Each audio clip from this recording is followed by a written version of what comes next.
What's up, everybody, and welcome back to Vindication Sports. I know, crazy. 2 days in a row, there is going to be a recording from me and upload a segment. I know, it's absolutely so crazy.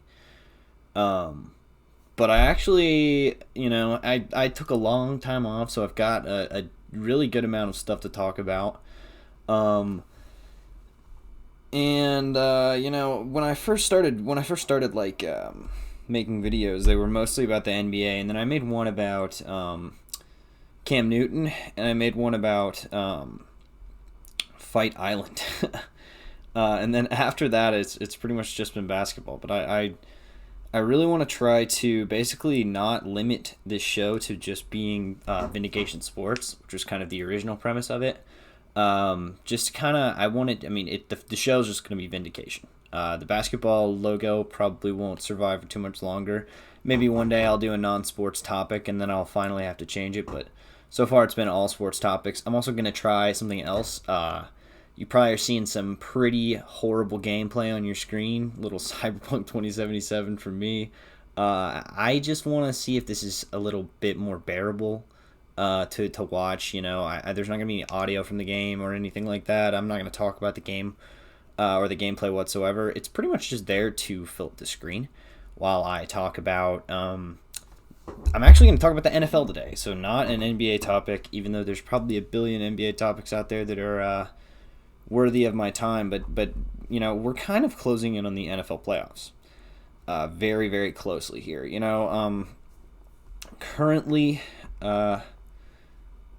we, kind of have an idea of how it's going to be. We know the Chiefs are probably going to get the bye from the AFC, and the Packers, they could get the bye from the NFC. I think there's, I don't think that the NFC's, oh no, the NFC is, I think the NFC is, might be locked up. I'm not sure if the Saints can actually get in front of the, Packers or not, but we're looking at kind of I'm just gonna run down the teams that are currently in the playoffs. We got the Chiefs, or for the AFC, we got the Chiefs, the Bills, the Steelers, the Titans, the Browns, the Ravens, and the Dolphins. And then for the NFC, we have the Packers, Saints, Seahawks, Buccaneers, Rams, and Bears. So yeah, it's pretty crazy to see the kind of birth of teams that we have in there. You look at, because especially coming in from last year, you have so many new teams in the playoffs. Like the football team did not make it last year. Neither did the Bucks. Neither did the Rams. The Browns didn't make it, and neither did the Dolphins. So there's just a lot of teams that were in the. How many? There's 5 teams that made it last year that didn't make it this year. I feel like we had a really great playoff last year. There's a ton of really good teams that are going to end up missing it. I think first we do want to talk about the teams that I think are good, but are just going to slightly kind of miss out on the playoffs.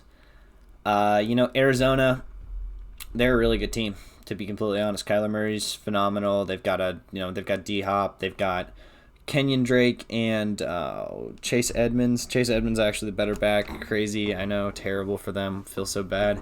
They dug their own grave. They started losing a lot, kind of in the middle of the season. I feel really bad for them. I hope that they have a better season next year. The defense really needs to turn around.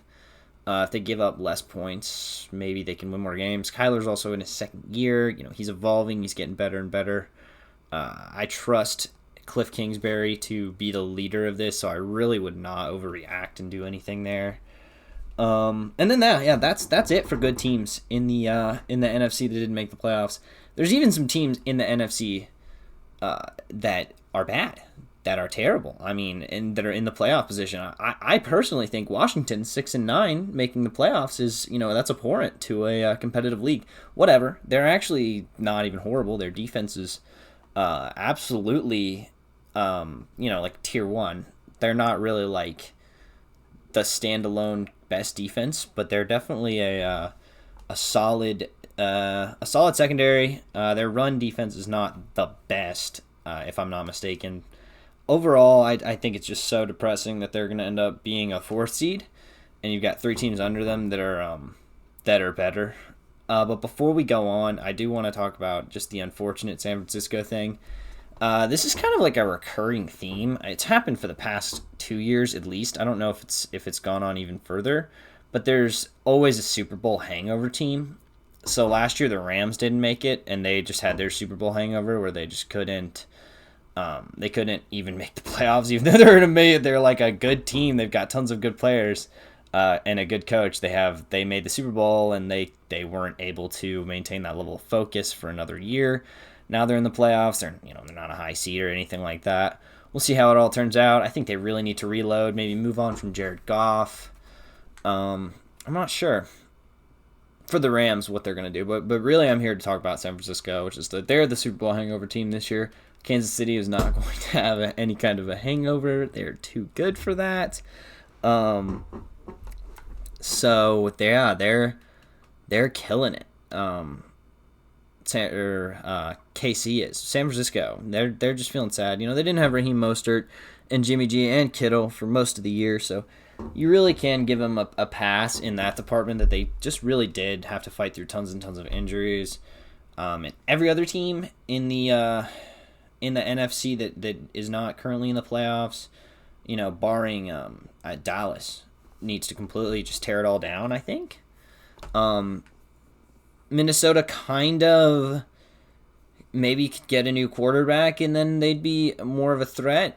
They need a legit good one, though. That's the problem. Kirk Cousins is not going to cut it. Dallas, when they get their QB back, they're going to be a lot better. They weren't even the worst team in the world this year, which is just depressing to really say because they're just so bad. And you look at this and you see that in the NFC, there's literally still scenarios where the New York Giants can clinch the NFC East. All it takes is a Giants win and a Washington loss. That's it for the Giants to make the playoffs. No, excuse me, for the Giants to be the 4th seed. That could actually happen. That is actually a possibility. That is absolutely out of this world. I'm just now kind of analyzing the scenarios here. And holy crap, we could have some interesting stuff happen. Dallas can still win the NFC East if they win and Washington loses. But what happens if Dallas wins and Washington loses and the Giants win? Wait, are the Giants playing? Perhaps the Giants are playing the Cowboys. Oh, are they? Are they? I mean, who are they? They actually are. Holy crap. Okay, so yeah, wow. The NFC East is just, you could do a whole segment on them just by themselves, and honestly, I've talked about them at enough length that I want to get kind of through everything to do with them. That's, there's a lot of crazy scenarios. The NFC is just a lot more. It's got a lot more variance in, we could get a lot of different things going down, but no matter what, the way that I'm looking at it, I kind of see really only the Packers, the Saints, and that's it. And Tampa Bay, they clinched their playoff spot because they just have tons and tons of wins, but not as many wins as the Saints, unfortunately for them.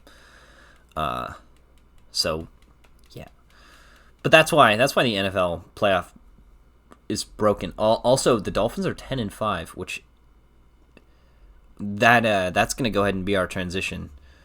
We're going to talk about that. There's so many. There was just a huge separation between the best teams this year and the worst teams this year. So a lot of all the teams in the playoffs have tons of wins, except for literally the football team, the Bears, the Rams. Those are the teams that are under 10 wins, and in my opinion, they're all kind of booty. I'm not sure what's going to happen with the Packers. I'm not sure if they, when they, who necessarily they'll play, but I think that the Saints will likely win their matchup against whoever they get matched up against. Same with the Seahawks. I would like to say that the Bucks beat, whoever wins the division that the football team's in. They'll beat the football team, they'll beat the Cowboys, they'll beat the Eagles, and then I think the last one in that division is literally New York, and they'll beat them too. They'll beat the absolute brakes off of them if they were to ever meet. I don't know who comes out the NFC. I think that if I were to just go with my gut, the Seahawks win the division. Win everything. They win the NFC. They probably don't win the Super Bowl because they probably meet someone from the AFC that they can't beat. I think the AFC's just got a little bit stronger teams. But I wouldn't discount Tom Brady. Tom Brady's my dark horse. The Bucks, Tampa Bay, or whatever. We'll see how that plays out. And then now on to the AFC, which is going to be a lot less complicated because pretty much everybody's they're not clinched, or no, it's not like everybody's clinched in to their spots, but there's really only it's like any of these teams could end up missing the playoffs. Any of these 10-5 teams is there's literally 1, 2, 3, 4, 5 10-5 teams in the AFC, which is why I think the AFC is just generally a tiny bit stronger. There's no crazy scenarios in this one, unfortunately, where Denver makes the playoffs on 6-10, what we're experiencing in the NFC.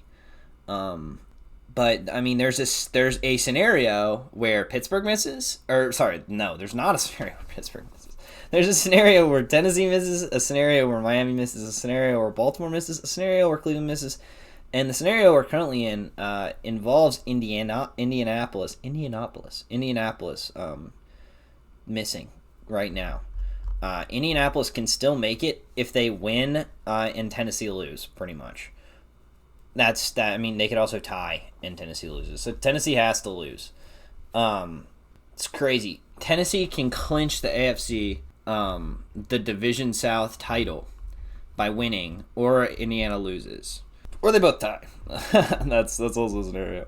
And then they're in the playoffs if Baltimore loses, if Miami loses. That's crazy. And Cleveland. Can Cleveland clinch a playoff berth? Okay, if they win, they clinch a playoff berth. Or Indiana loses. Yeah. But I think that's enough time spent talking about kind of the losers in this bracket. Because as much as I would love to see, real underdog action, I would love to see the Browns in the Super Bowl. That would make my year. The Dolphins, that would be crazy. Tua leading them into a playoff run, that would be phenomenal. But here's what I think would happen right now if everything happened the way that it's gonna. Now, and I don't think it will. I think that the last three are gonna be kind of jostled around. But this is just kind of my cursory idea. I don't think anybody beats the Chiefs in the AFC. I don't think anybody beats the Chiefs, period. But if someone did beat the Chiefs, it would be the Steelers. Even though their defensive injuries are really starting to stack up on them, it's pretty tough to see that working out. But in the AFC, I think that the Steelers have a chance, and so do the Bills. The Bills are a ridiculously high octane team right now. They're really good. They just play good football.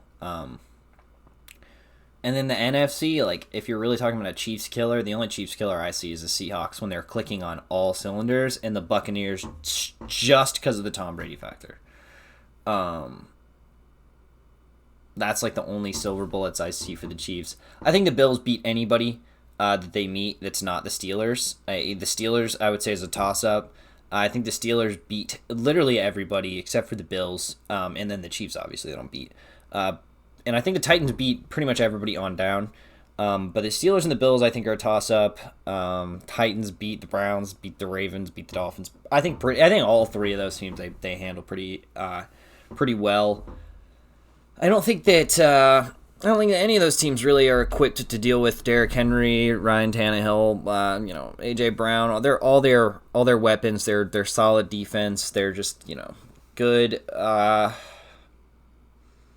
have a good game plan. They have a really good and they have a solid identity that they don't ever have to like worry about trying to figure out or fit into, because they know exactly what they need to do, and they know that when it's winning time, that Derrick Henry is going to be absolutely pounding the rock, and that's pretty much all you need to know like about that team. And you can have some. I think there's a level of confidence in knowing what your identity is, and I think a lot of teams don't have that.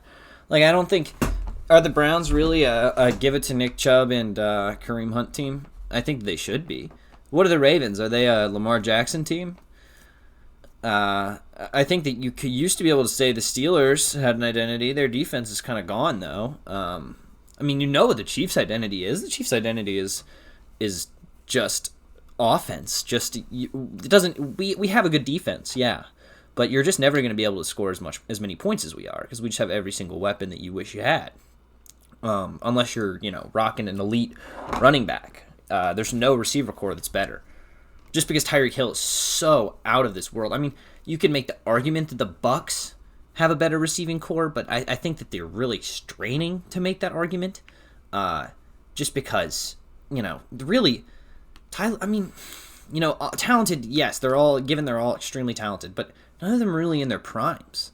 I mean, Chris Godwin's in his prime, but Mike Evans looks like he's in the decline. And AB is not AB. But, on paper, starting to get... you get a little bit of an Oklahoma City Thunder when they had Carmelo Anthony, Paul George, and Russell Westbrook on the team. It's like, yeah, those are all brand-name guys, but, like... Terry McLaurin's better than Antonio Brown right now. It's like, there's just little things like I'd rather have A.J. Brown on my team than Antonio Brown. It's like, yeah, those things are true, but they're hard realities for people to swallow, and I think that talking heads really get caught up in that stuff way, way, way, way too much. But yeah, I think that's really all I want to say about the NFL today. I'm kind of still figuring out more topics I want to talk about. I want to see how all of this plays out, right? So maybe when we get a little bit more confirmation this Sunday, I'll talk a little bit more, or maybe some things will pop up that I want to go more specifically into. I'd love to talk about like Dwayne Haskins and stuff. I don't think there's too much to say about him, unfortunately. It's just kind of makes me sad. Not even sad, just kind of like depressed for the dude. But anyway, this has been Jackson. I hope you guys enjoyed the video. Hope the gameplay wasn't too terrible on the eyes. Something just to go on in the background instead of, just a still photo or some stats or something like that. I feel like it's just so much more enjoyable. I also think it'll give me the ability to talk about a wider breadth of topics. So, I hope you guys enjoyed. I've been Jackson. This has been Vindication. I'll see you guys next time.